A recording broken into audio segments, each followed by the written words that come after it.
Good morning and welcome to Rose Red Homestead.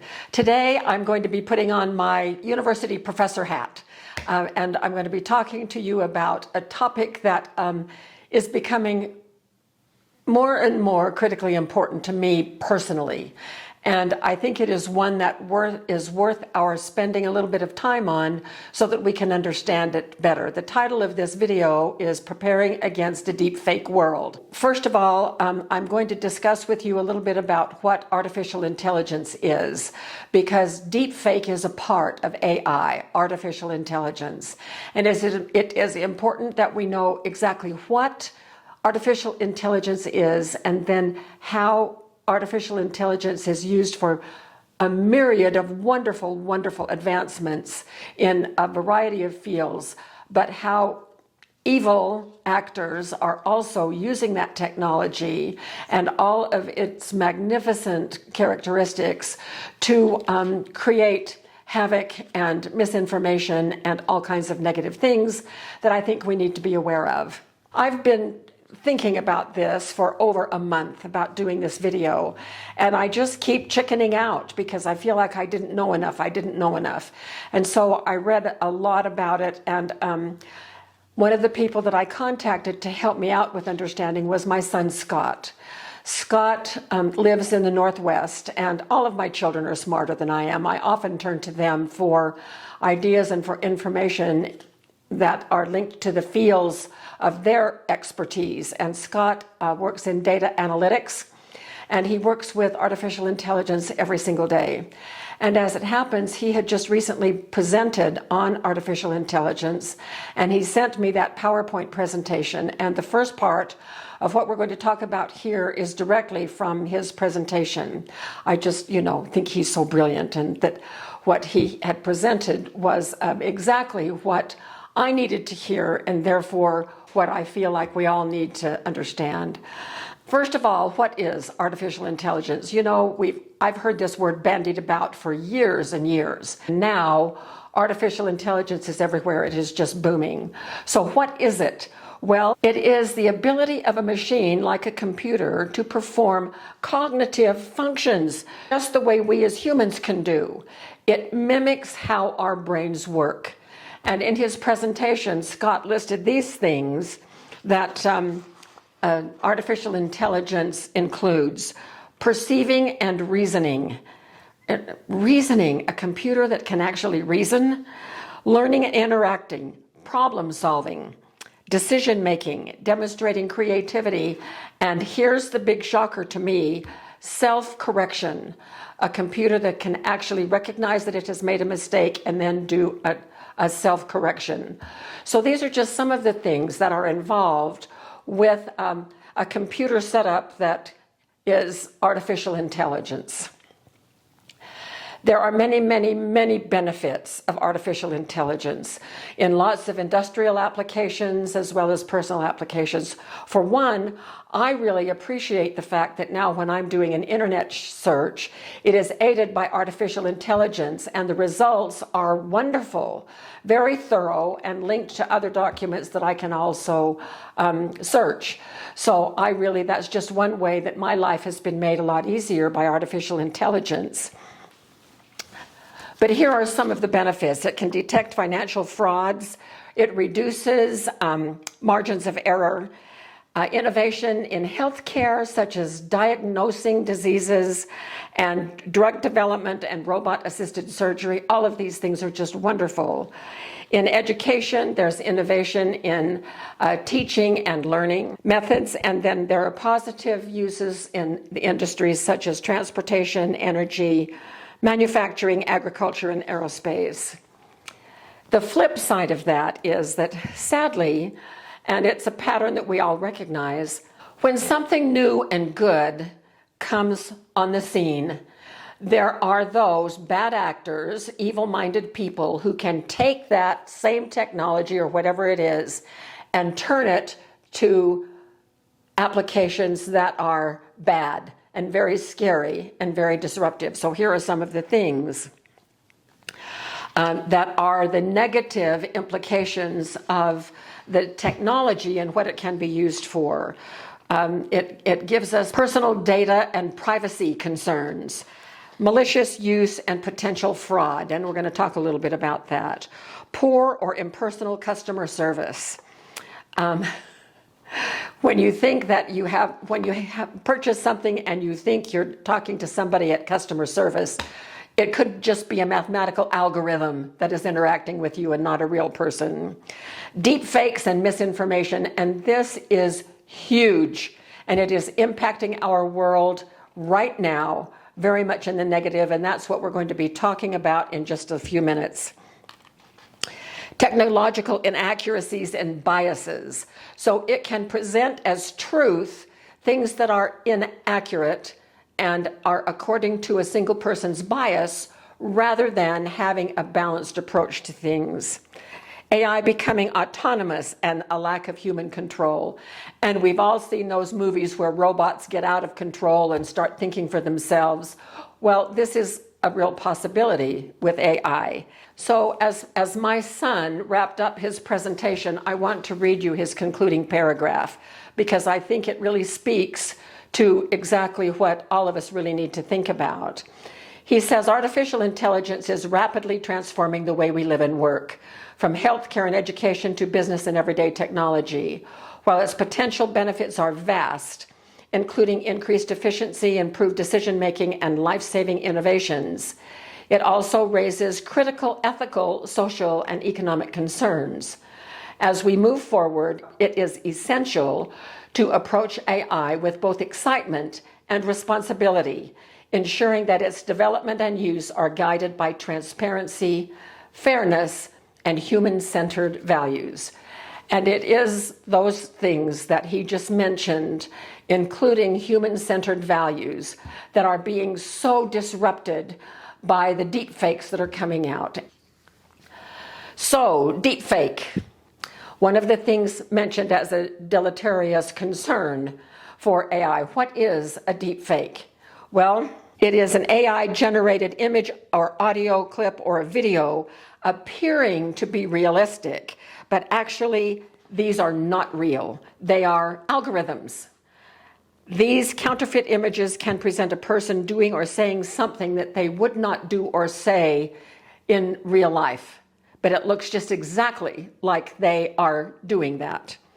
It is all fabricated and usually intended for scams, harassment, or to the spread of disinformation. In order to create these deepfakes, an AI computer has to have a database that has images and audio and video of the person that they're going to deepfake, so that then what can happen is the user can go into that database and using the real audio and visual clips that are in that database, they can make that person appear very real, and they can make him or her say and do whatever they want to. And so that is kind of a really scary thing. And if you are in tune with what is happening all around us today, deepfakes are everywhere. My Facebook feed is filled with deepfakes. And sometimes you can spot them because the person doesn't look quite human, but they're getting better and better and better. Sometimes they have an extra finger, or sometimes there are things in the background that aren't exactly right. And so sometimes they're easy to spot, but at other times you can hardly even tell the difference. And so famous people are very, very easy to deepfake because their images and video clips and audio clips are everywhere online, all over the internet. And this would include famous people and political people. Robin Williams, for instance, who has been gone, he passed away years ago, and he has now been made real again through deepfakes. And people are making videos of Robin Williams that are deepfake videos, having him do and say things that he never did in real life. So much to the point that Robin Williams' family is asking for these people who are doing it to cease and desist. And a lot of times it is very difficult to even track down who it is that is doing it, these bad actors. actors that are using it for evil intent or bad intent. For political figures, there was recently a deep fake made of a well-known governor in our country that was put out on the internet, and social media is the fertile place where a lot of deep fakes are presented. That's where these deep fakes appear most often. So a deep fake can never be a personal appearance of someone. Rather, it always has to be an electronic appearance, either audio or visual of the person, and they can mimic exactly the idiosyncrasies of a person's speech, a person's body language, almost to perfection. So in addition to famous people that are easy targets, AI can also generate from a database that contains a generalized selection of a male or a female and just create a make-believe person that looks so real that it is also a deep fake. And an example of that is a new Hollywood actor. Her name is Tilly Norwood, and perhaps some of you have heard of her. She's not real. She is composed of mathematical algorithms, but she has a personality. She laughs, she cries, she stomps her feet. She has an agent. She's going to be appearing in films, and it has set Hollywood on its ear. There's been a lot of pushback, so much so that the Actors Union is seeking to limit what an invented personage can do. And many Hollywood people, in fact, a poll that they took, 67% are deeply concerned about the fear of job loss or pay loss because of these synthetic actors, as they are being called. So there is that. And then there are lots of scams that are being generated using deepfake. So here are some examples of those. So one day you get a phone call from your financial planner who says that they want to have a video chat with you, and they give you a link. So you click on the link, and there's your financial planner. And that financial planner looks just like the real person. The hair is the same, the face is the same, the body movements are the same, the voice is the same. Even the manner of speaking is the same. And that person tells you that because of what is happening in the stock market right now, that they are recommending that you take a big chunk of your money and pull it out of one investment and put it into another investment that's going to make you a lot of money. And that they will be sending you the paperwork for your signature, like always. And once you do that, they will move the money for you. And so you do, because you trust your financial planner, only to find out that it was a deep fake, that money that you transferred, thinking that it was going into the same financial institution where your financial planner works and manages your estate, that wasn't the case at all. Rather, the money has been lost because it went into someone's private account that is not traceable. And so how did they get the database in order to recreate your financial planner? Well, maybe they're a customer themselves and have done video chats. And so they record their video chats and then move that into the database, where then they can use AI tools to go in and generate a fake that says exactly what they want him or her to say. So there is that. Then this one is being perpetuated right now, and we are being warned of that as seniors. We're being warned that here's another one targeting seniors, and it is where we receive a phone call from a loved one, a son or a daughter, or even a spouse who is out of the house, away from home, and it's their voice. It is their exact voice.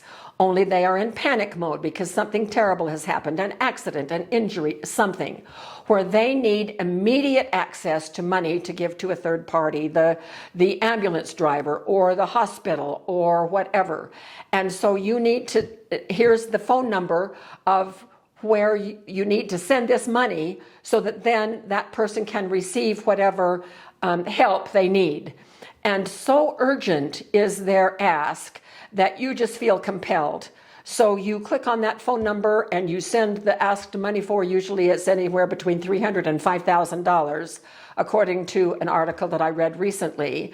And you use your Apple Pay or Venmo or whatever electronic money transfer application you use, and you send that money. But of course, it wasn't your son or your daughter or your loved one. So how did they obtain that voice to be able to do that deep fake to such an authentic extent that it fooled you? Well, what this article that I read stated was, what these bad actors do is they'll call up the person, and when they answer the phone, they'll carry on a conversation with them, record that voice, put it in their database, and then they can do the AI voice cloning tool to make that person say anything that they want. And then one of the things that is very sad to me is the religious scams that are going on that are promoted by AI and deep fakes. Did you know that you can now text Jesus? Oh yes, you can, for money. You can join some kind of an app or something. In the article that I read, thousands of people are signing up so that they can send text to Jesus and receive an answer. But do you understand that that is not real? That the text you get in return is totally a deep fake? That what they are doing is picking out keywords of what your problem was or what you wanted to talk to Jesus about, and then it is generating a response based on words that you put in, and that response is coming back. And it's a fake. Most people wouldn't know that it is a fake, but there are some people who are taken up by that, and that makes me feel so sad. You can always, in the religious field, you can also, with other apps, you can enter what your problem is and receive counseling from some of the prophets out of the Old Testament. And, you know, you would think, good heavens, don't people really understand? And by the thousands that are signing up to do this, it is obvious that they do not understand. And getting counseling from religious people, it is all a fake. It is a deep fake, because they have a whole database of pat answers that they will pull out based on words that they're picking up from the request. And to feel like you can receive help and comfort in a religiously significant way, which is deeply moving to those of us who practice that in our own lives, but through different sources, is just so sad to me, because they're not talking to a real person. They are talking to a computer, and the answers are algorithm-based and are not real. And I think that that is a deep form of deception, and it is despicable. So here are some other things that I learned about deepfake technology. It has evolved from a novelty to actually part of our infrastructure in 2025. It made a huge leap this year, and it is becoming such a part of our lives. It's enabling fraud, undermining authentication, and confusing the boundaries between real and fake. One of the things that my son we talked about it quite a bit, was the likelihood of vast misconceptions, misinformation, not misunderstandings, but literally misinformation that is being generated by some of these deepfake things, and we just act without thinking for ourselves, and we just are like lemmings, whoever it is, that just jump off a cliff because their leader did. Software designed to create deepfakes is freely available and improving rapidly by the minute. We can now buy apps that will help us create our own deepfakes, and kids are learning how to do this. And sometimes it's just to joke on their friends, but sometimes it is malicious and bullying. These deep fakes that are then posted on social media, and it can ruin lives, and it's all just deep fake. Fraud kits for some instant messaging apps now bundle image generators, voice cloning tools, and even onboarding scripts for use in fake job interviews or in romance scams. And the things that we think are real, if they are online, we need to take a second look about everything absolutely everything, because it is getting more and more difficult to discern what is real and what isn't real, and how we are going to respond based on what we think we know. Now, this last one was a little scary.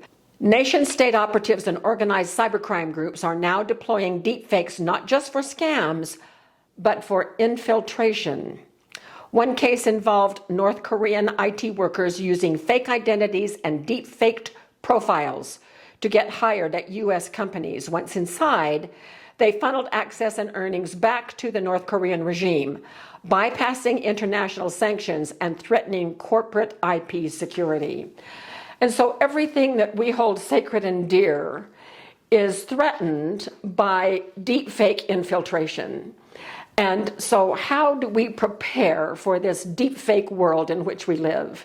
You know, there are just some things that we won't ever be able to change. We can't change these evil actors and what they are attempting to do, but what we can do is be as prepared as possible and know how best to deal with things.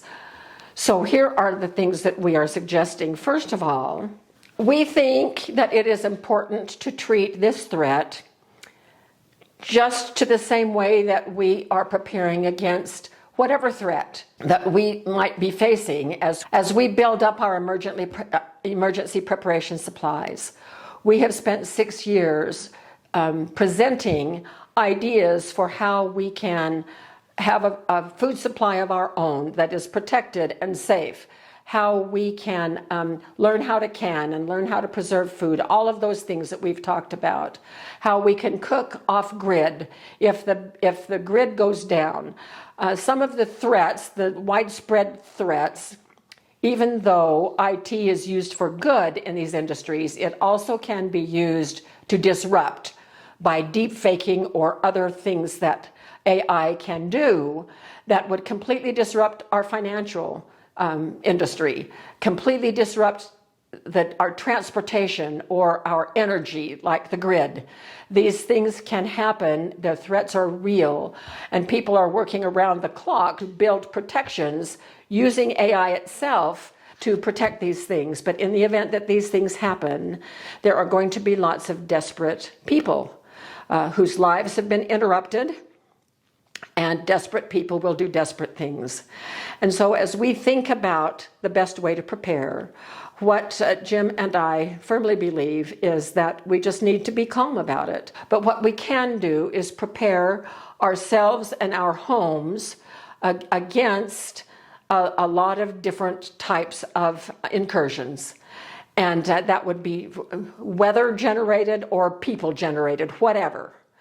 And so we go back to the basics of food storage, of being able to handle our lives if the grid goes down, keeping ourselves warm in the wintertime, cool in the summertime, being able to cook off grid, all of these things that we have presented information on over the 6 years that we have been running our channel, and we are going to continue to do so as things perhaps even get more challenging. But one of the things that we are doing ourselves is we are tightening up our own personal security.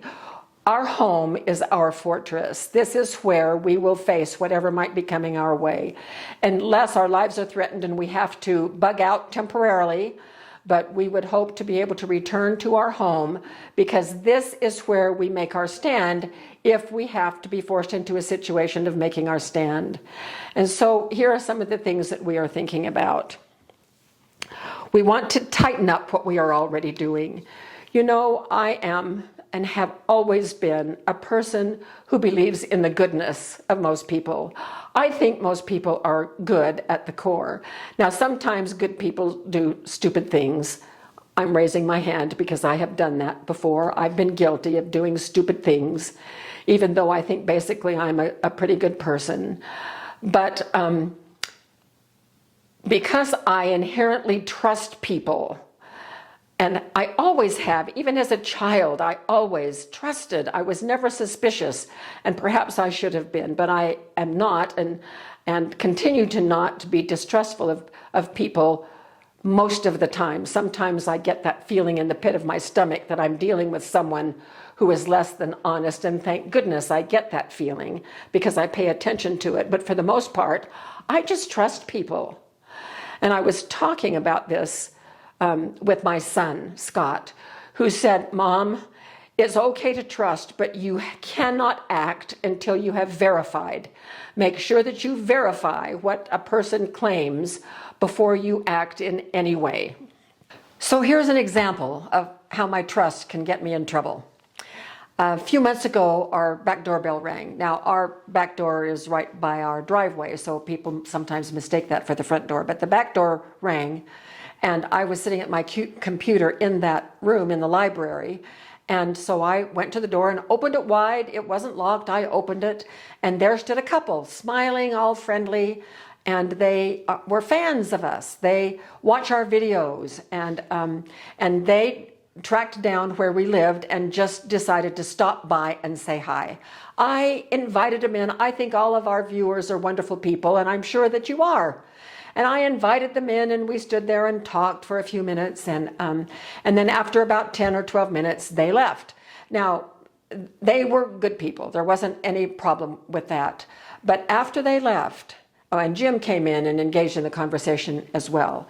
And after they left, Jim and I talked about that experience, and we were horrified at what we had done. Me in particular, opening the door and inviting people in that I did not know. When I shared that event with my children, they were horrified as well. "Mom, you just can't do that." Well, as Jim and I talked, we decided on a procedure that we will follow from now on, and that will never happen again, ever. And even nice people will not get that welcome, "Oh, come on in," from us again. If we don't know the person, they will not be coming into our home. So here are some of the other things that we are doing and have decided to do to beef up the security of our property, and also changing my mindset about things. Now, I am not ever going to stop thinking that people are mostly good at their core, but I'm going to start practicing better safety, even if I might feel a trust for them. I'm not going to act until I have verified some things. So we're trying to practice better safety, personal safety. Then the other thing for our property, we have been advised by my son and also my son-in-law, who lives locally, that we need to put more lights and motion sensors and cameras around our property. We live out in the country, and we do have good neighbors, and we watch out for each other. We don't invade each other's lives, but we're aware of one another. We are making sure that we have good connections with the people around us, and also that we practice safety, and we are practicing greater protection on our property as well. The other thing that we recommend is that in terms of the scams that I mentioned earlier, if we were to get a call from a financial advisor who told us that we needed to move some money around, I would say, "Give me an hour, I've got bread in the oven, I'll get back to you." And while I was waiting that hour, I would call our financial institution and verify that that really was a real thing instead of a deep fake. If one of my children called me and said, "Mom, we're on a trip and we're stuck. We've had a blowout and and the garage won't repair it unless we give him $1,000 up front. Can you please send us $1,000? What I'm going to say to my child is, "So what is our family safe word?" Because our family has now established a safe word that all of us will use when dealing with each other if there is some kind of an emergency or if there is some kind of a suspicion. And the recommendation is for all of us to do that. Have a safe word. And I know that my children and their families have their own individual family safe word. But for me and for my 6 children, we now have this safe word that we are going to be using in conversations if the need ever arises. And that will dismantle a lot of the scams. And we won't ever act in urgency. No matter how urgent the situation seems, we will verify that before we act. And that's the bottom line for us. We're just not going to be coerced by urgency or anything else to sending money or whatever the ask is unless we have verified the situation.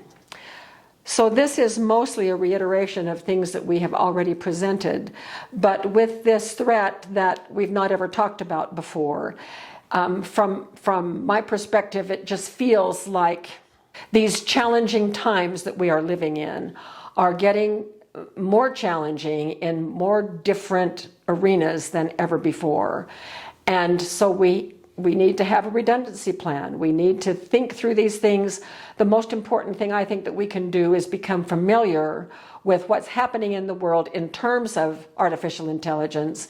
And that's the reason that I'm presenting this information.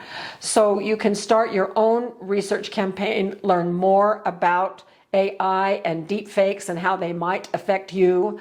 Pay attention to recommendations, especially seniors, for some of the scams that are so widespread among people in our age group. So the bottom line here is for us to keep doing the good things that we are doing in terms of emergency preparedness, and then beef up our personal and property security, be more alert, and make sure that your trusted sources of information can be verified before you act. This is a crazy world we live in, and there's potential for a lot of bad things happening, but I refuse to be fearful about it, and I'm putting my energies instead, both Jim and I are putting our energies toward being as prepared as we know how, and we are trying to share with you the things that we are doing to be prepared. So thank you so much for being with us for this video, and we hope it has been helpful. Many of you may also have suggestions and other examples of how deepfakes can threaten our lives, so please add those to your comments under this video, and our community is so wonderful. We are a learning community, and we learn and share with each other so that we can all be better off in the process. So thank you so much, and we will be back very soon for more videos.